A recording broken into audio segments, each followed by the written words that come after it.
very rigorous test to become board certified. Then you can call yourself a specialist. So as a general practitioner, I'm kind of a do-it-all kind of guy. I am a surgeon, I am an internist, I am an oncologist, cardiologist, ophthalmologist. I do all those things. However, I'm not qualified to do, like open chest heart surgery. Not my forte. I'm going to refer that to somebody who does that. Or oncology for a dog that has a pretty major cancer, and the owners want to pursue chemotherapy. There are certain chemotherapy protocols that I can do. There's others that I'm not going to touch because not my forte. So schooling is rigorous. It's long. The type of schooling that you go to when you're in undergrad, a little more laid back, might go to class, some might skip.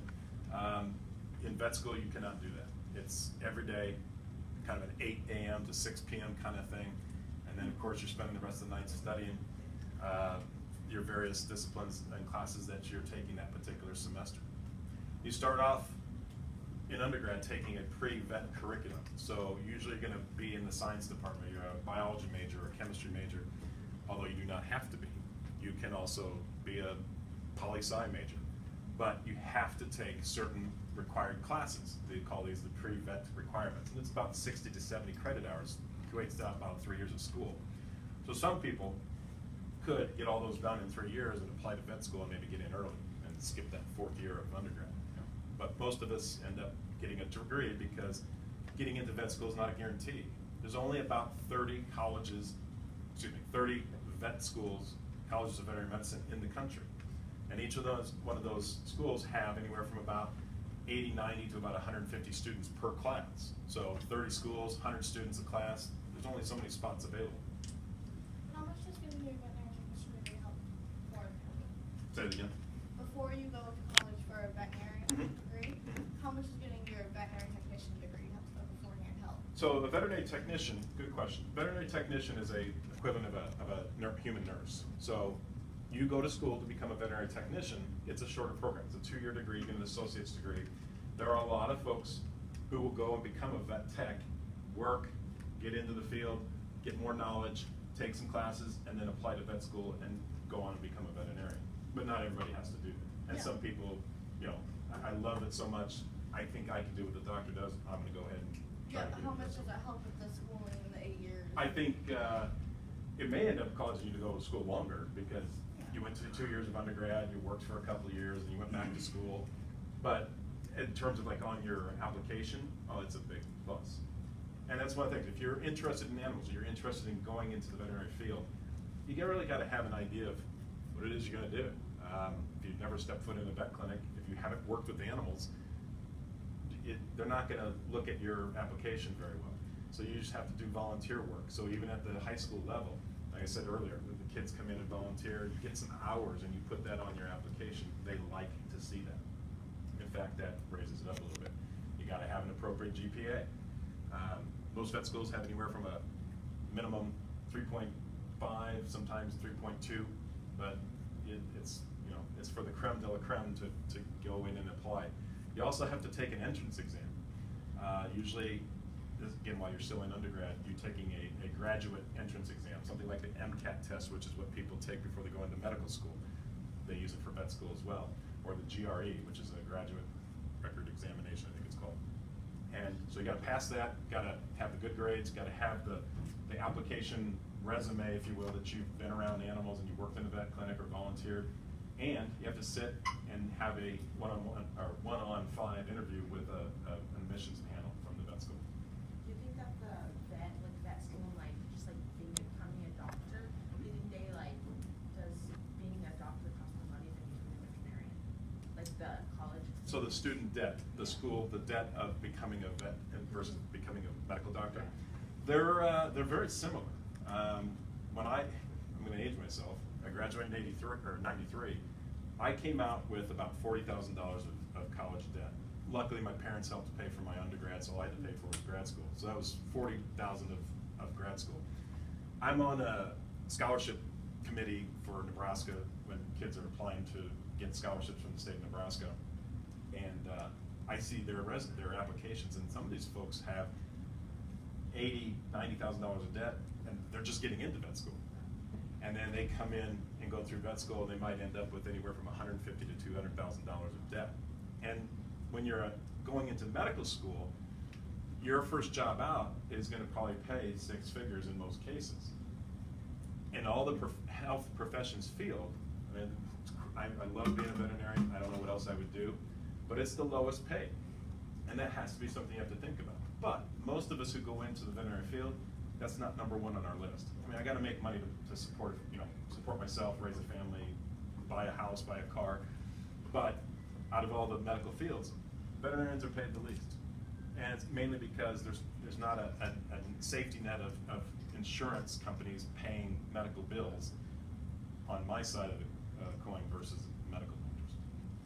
But it's a big deal, and sometimes a young vet student doesn't think about this, where I'm going to have $200,000 worth of debt, but my average starting salary is going to barely pay for rent and my student loan payments and put food on the table. So that's one of the dilemmas that my industry is dealing with right now.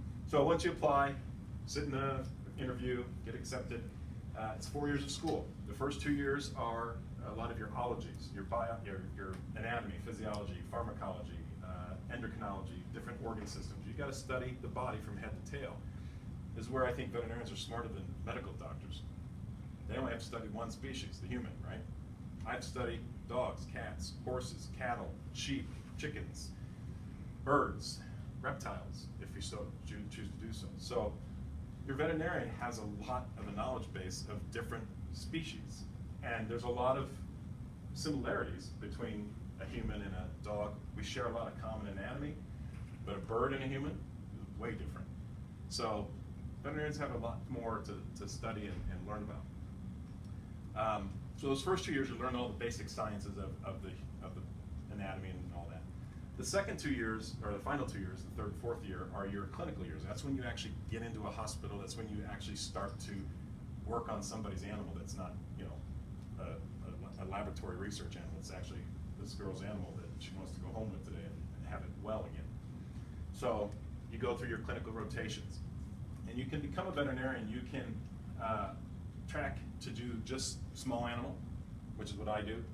Working at a suburban veterinary hospital, I'm seeing dogs and cats, and I'm one of the few veterinarians that actually see exotics in Omaha, like birds and reptiles and small pocket pets and things like that. But you can track to be just small animal, or you can track to just be large animal. When I went to school, and it depends on where you go to school, but when I went to Kansas State University's vet school, we had to learn it all. So I'd take rotations in large animal medicine and in horses, or what they call equine, knowing that I probably wasn't going to use it when I got out, but it's good to know. It makes me a more rounded person to learn these other species that I may never work on again. And oddly, when I graduated, came back to Omaha, my first month or two as a doctor, my bosses said, hey, you grew up with horses, right? And I was like, yeah, but I didn't think I was going to work on them. We had a thoroughbred racetrack division, and they needed an extra vet to run a couple of horse track meets here in Nebraska when we still had a number of thoroughbred racetracks. So I got out. I'm going to work on dogs and cats. No, I'm going to go work on a thoroughbred racetrack working on horses. So I did that for my first summer out. Taught me that I didn't want to work on horses my whole life. So got out of that, got back to the small animal practice, and back into what I wanted to do. Once you get to the end of your fourth year, when you're going to graduate, you can graduate with a DVM, Doctor of Veterinary Medicine, but that still doesn't necessitate that you're going to get to practice. You have to pass a state and a national board exam to show that you're proficient in medicine, surgery, diagnosing disease, and if you don't pass that test, you don't get to practice medicine. You'll have to take it over again, and that gets expensive. So there's lots of hurdles to get over. I was one of those kids, as a little kid, I wanted to be a vet. I knew going into high school I was going to take the science, take the biologies and the physics and the chemistries, and I knew then getting into undergrad, I'm going to declare a biology major, working on a pre-professional degree. Got to that point where then I could interview, take the tests, and get accepted and gone in. So that's kind of the rundown of going to vet school. Any questions in addition, any additional questions on schooling, things like that? Go to. Kansas State University. So Nebraska doesn't have a vet school, and so the state of Nebraska will help students with tuition costs to go to other states' vet schools. And so when I was around, Kansas State or state of Kansas State and Nebraska had an agreement. They'll take in about 25 Nebraska residents a year. Nebraska paid the outstate portion of tuition. I paid in-state tuition, so it made it more affordable. Now, they canceled that contract. Now they have one with Iowa State's vet school in Ames. Both very good schools, by the way. They're just two different states. Iowa State and Nebraska have created an agreement where they do what's called a 2+2 program. So what that means is, instead of moving over to Ames, Iowa for my graduate school, my vet school for 4 years, I take the first 2 years down in Lincoln at University of Nebraska's East Campus. That's their agriculture campus. And so you do your first 2 years there with about 30 other students from the state of Nebraska. And then for your third and fourth year, you'll move over to Ames and you integrate with the rest of the class. And then you get a degree that's dual conferred, meaning it is a diploma from Iowa State University and University of Nebraska at Lincoln.